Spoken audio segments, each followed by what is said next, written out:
Hey yo, guess is back again. Tell a friend. It's the Fat Man back with another video. Make sure to subscribe, comment and share. Excuse the Fat Man for his voice, he's just been a bit poorly due to the weather. Last week we looked at the steroid transformation of the demolition man Alistair Overeem. Today we're looking at steroids to natural. Poor Alistair still has steroids accusations thrown at him even though he has been tested multiple times and passed. For example, in 2017, Mark Hunt expressed his sureness that Alistair was still on juice in large quantities. According to Overeem, the UFC pursue an unmistaken doping policy, and he completely supports it.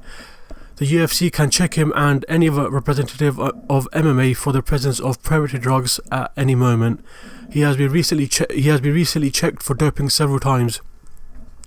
In the space of 5 years, Alistair Overeem has gone from a huge heavyweight back down to a somewhat swollen light heavyweight.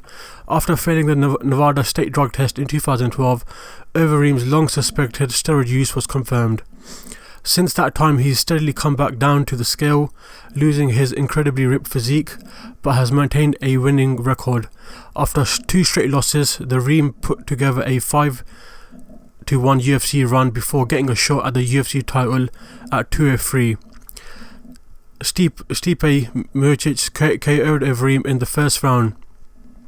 The top shot was taken before UFC 141, where Overeem, who is the only man to hold 2 titles in 2 different martial arts at the same time, was at a mind-boggling 263 pounds. The picture was taken at the weigh-in before his famous victory over Brock Lesnar back in 2011. Overeem failed a drugs test in the run-up to a scheduled fight with Junior Dos Santos at UFC 146 in May 2016. He was found to have a testosterone to epitestosterone ratio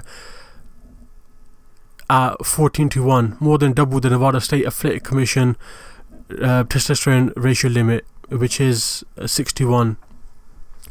Overeem blamed anti-inflammatory medication which was mixed with testosterone that was given to him by a doctor in a statement after a failed test. He says, I quote, "I absolutely do not believe in nor do I use performance enhancing drugs. I am a clean fighter and I will do whatever it takes to prove this to everyone. My doctor prescribed and I accepted an anti-inflammatory medication that was mixed with testosterone. I was completely unaware that testosterone was one of the ingredients in the medication.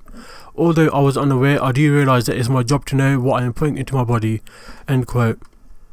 After seeing out his 9-month layoff, he returned to the octagon with a loss against Antonio Silva and Travis Brown in 2013.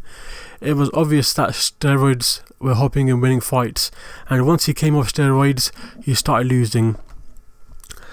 I believe he's been natural off steroids for the last couple of years because his body it's been decreasing every year. He no longer has the big bulky physique he once had when he first debuted in UFC against Brock Lesnar. Excuse me. I hope you guys enjoyed this episode. Make sure to subscribe, comment and share, and I'll see you guys next week. Peace.